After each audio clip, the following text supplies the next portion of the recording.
Few days ago, Wildcard said they were gonna shut down some empty servers, stating that these servers were ghost towns. But I got a comment saying the servers were not empty and there were tribes that has fully built bases. That was a shock to me, and today I saw this Steam review on Reddit. So this person were saying they had around 20 people playing on this ASA server that they spent months building and then protecting, but it's supposed to shut down in the next 2 weeks because they said it's a ghost town, and almost every single person were hating on these guys. Someone said, who wants to join a server run by a single tribe? Just zero appeal in that. Of course, they're going to delete that. And another person said, that's how ARK PvP has always been. If you are having too much competition, try setting up on a different server. This person is just giving some friendly advice. And the same person goes and says that, yeah, that's why I just don't do PvP. That was just so obvious that this person had no idea what they were talking about. A lot of people have no idea about the design of ARK PvP. First of all, the dev said these servers were ghost towns. But instead of talking about how that seems to be completely wrong, so many people hating on these players just because they played the game as devs intended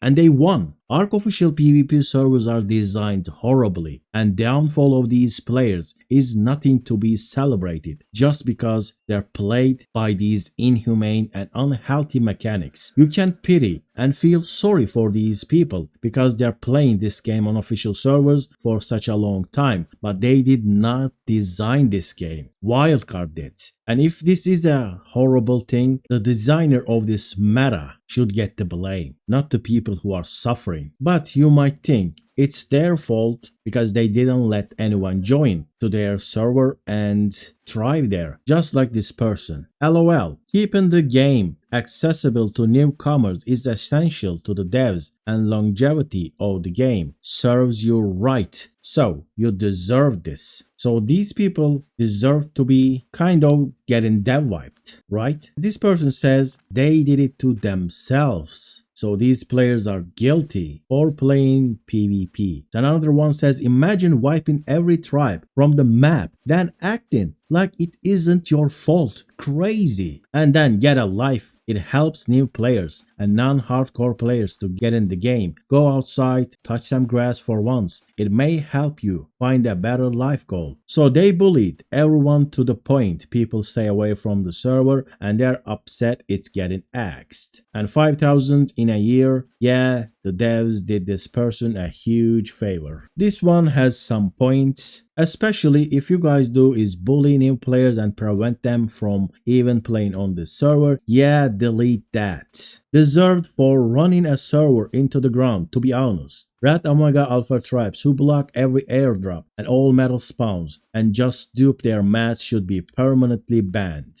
If they dupe, of course, they need to be banned. But all these people, and there are even more that I haven't read, they're all blaming the players just because they played the PvP right. Yes, you might think otherwise, but why do you think that they were not supposed to do this? What is your baseline here? So when you join a server that is a PvP server, why are you not supposed to take over the server? There is no rule that encouraging stronger players to help the newcomers. There is only one rule, that you can't place turret towers near the spawn points. That is the only rule. You can block all the caves, you can block obelisks, you can block drops. So playing the PvP right is actually doing all of that. You are supposed to fight off everyone. If these people are playing the wrong, the devs, Wildcard needs to say something about it. They need to say you can't block metal spawns. Are they saying that? They're not. They're supposed to say don't block artifact caves. Are they saying that? No. So how does it make sense to these people that stronger tribes supposed to let their competition get stronger? How does that work in the minds of these people? And another one says our PvP server is playing out exactly how all PvP servers play out. We caused it and now we are pissed off because nobody wants to play with us on our boring server. And someone else says go and rent a server. So play PvP on your own server with yourself and with your few friends. They have no idea what ARK PvP is. It's not a 5 versus 5 battleground. Probably because it's not really much activity for only 15 people on a server for 8 months, forcing others to leave. LOL. So again, these people are guilty of winning and some other people are actually laughing. And another person says, or, you know, they could have designed a PvP system that doesn't incentivize griefing every new player into quitting. There you have it. It is designed this way. I'm happy that I'm not the only one to see this. And someone says no PvP system in the world could stop top players from shutting on new. Are you being serious? Almost every PvP game is designed with a league system. You're not supposed to fight top players if you are a new player. If a game fails to do this, it's criticized heavily. That's why we have ranks on every game. And we don't like players, the top players, creating new accounts and matching with new players or low rank players. It's like this every game. Every game tries to balance the PvP players except ARK. This game is unfair by design. You start early, you play non-stop, you gather all resources, you get better gear, better dinos, and even if you are worse in that PvP environment, just because your dino is stronger, you win. That is the design. You are supposed to capture a server. This is basically like this, you know, like capture flag, games like that. You're supposed to capture the flag. You're supposed to capture the server. And now Wildcard saying something kind of vague,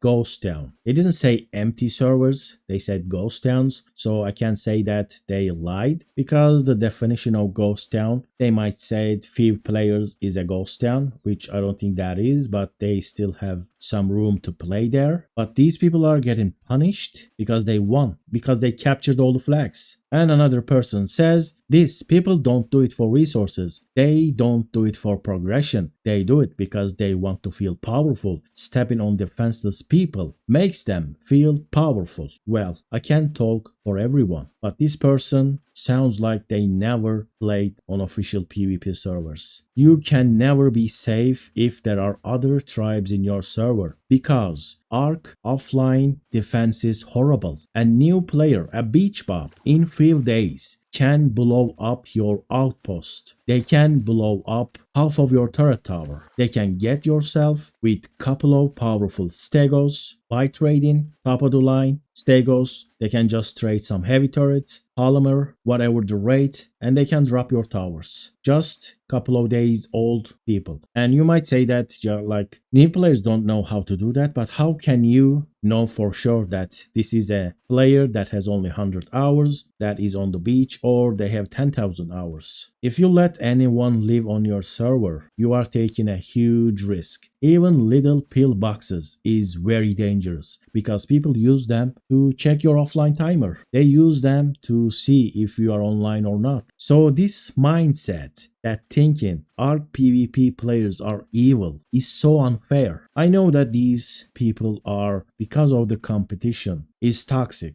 Every competitive game has these people, but ARK has the worst of them because it's designed this way. Almost every PvP encounter in this game is unfair. You have a primitive shotgun and they have a shotgun with 250% increased damage. Now what? Well, that person is evil because he has a better shotgun than me, so he should get banned. It's like saying something like that, something that is very wrong. That person managed to find a blueprint and get that shotgun, so they're gonna one-shot you. You might still beat them unless they have capped armor. Then you can't beat them, right? You can still beat them. You are still dangerous because they might crash. You see, like, do we have protection from crashes. Another one says, who wants to play in a server where it has been dominated by a tribe of 20 members? I am glad they deleted it. Many people can't even play with more than 2 members. Here's some advice. Don't be a whale. You are welcome. That is a horrible advice. It's just basically saying don't progress, don't win. You were probably awful alphas then. Need to let people grow on your server and ally up, and you're just putting yourself at risk of exactly this. That is correct now if Wildcard had a change of policy, but I didn't see that. And someone says good,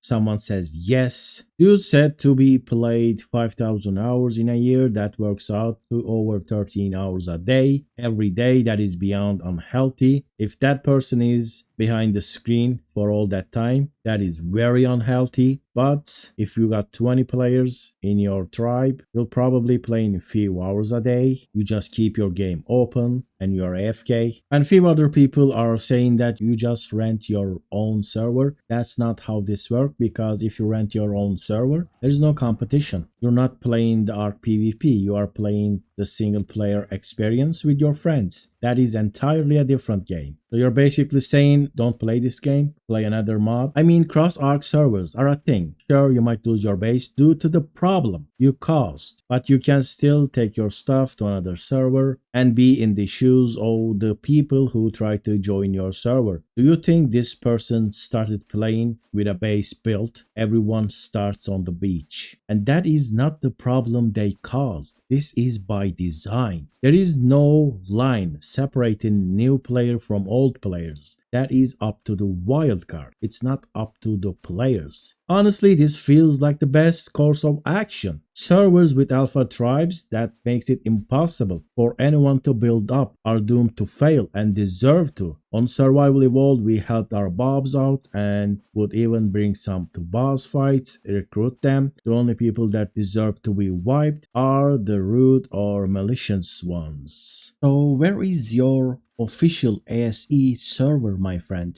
You were such a good alpha tribe and you were helping your bobs and even bringing them to boss fights and recruit them. Where is your ASE servers? Yeah, they're all shut down as well. You think you're gonna fix the problem the devs made and it's all about playstyle? It's not their responsibility to help the new players. You're supposed to design a way for new players to survive if they started late. Anything, any idea could work. Like they could get new start buffs, they could get new start extra rates, they could get whatever, but they get nothing. Well then wipe the servers every 6 months or something, you know? Let that known that there is a timeline on these official servers. They're not gonna stay on forever. That is the selling point of official servers, that they're not gonna get wiped. That's why a lot of people choose to play on official instead of going to some random unofficial server, because they could get wiped any moment. But official servers on ARK were known to be non-wipe servers. If this is hurting your business, just let everyone know that the servers will get wiped in few months.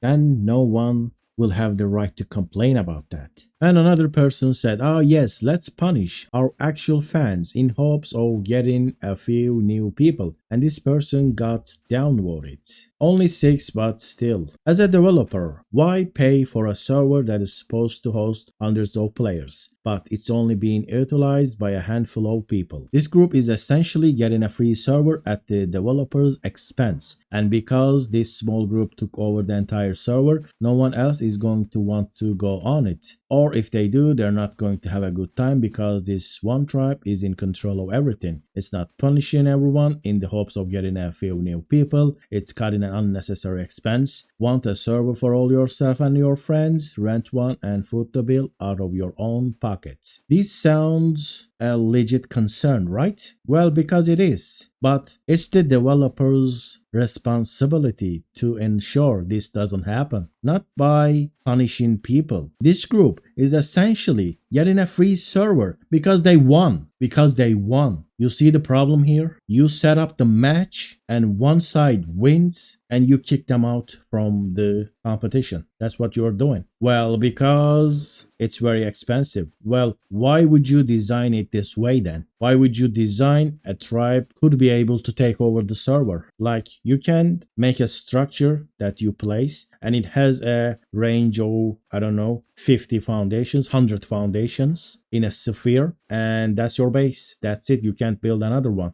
You could do something like this. Some unofficial mods, I think, have some kind of mechanics like this, but we don't have foundation limit. We don't have structure limit. You can place as many structures as you want. You can have as many creatures as you want. There is a tame limit, but with cryopods, the tame limit doesn't count, so you can have as many tames as you want. You can build anywhere. You can block any cave. You can claim any cave. You design this way and people get punished by playing this way, by your rules. This is very unfair. Alpha tribes often make upwards progression impossible for new players on the server. Yes, that is correct. It's by design. Yeah, I see your point. It's also unfair to just delete everything from the dev side, in my opinion, someone said, and he got 10 downvotes as always. It costs them money to run servers. If an alpha tribe bullied everyone else off the server and the numbers show it's not being logged into enough, then them deleting it makes sense. No, it doesn't. It doesn't make sense. Just like it didn't make sense when they wiped out all the SE servers. How is it unfair if nobody wants to join a server where the biggest tribe controls? It is unfair because they are supposed to control the server. And there's like more than 100 comments just like this. And I have seen only few PvP players trying to explain, they just get downvoted. It's mind-boggling how unprofessional a company can be. People are gonna blame the tribe like Wildcard doesn't encourage them to grief other players. Any other community would be outraged. All I can say is the devs don't seem to care about their community. That's one of the main reasons I left the game. So many PvE players or very bad PvPers who don't know what they are talking about. Being the only one on the server is necessary to secure the server from transfer rates from other megas. If you have constantly farm on your server and risk being contested, you will absolutely be eclipsed by another mega who has complete control and lockdown over their server. There is few PvP players coming here. They are trying to show people how the PvP is designed, but these people are insisting that it's your fault. It's like this because you are evil. So I just wanted to let everyone know that ARK official PvP is very unhealthy by design, and I feel sad for people who play on these servers for a long time. It's alright for a couple of weeks, but you're spending months on a server. It's also very difficult to stay legit because you will see cheaters every day stealing from you and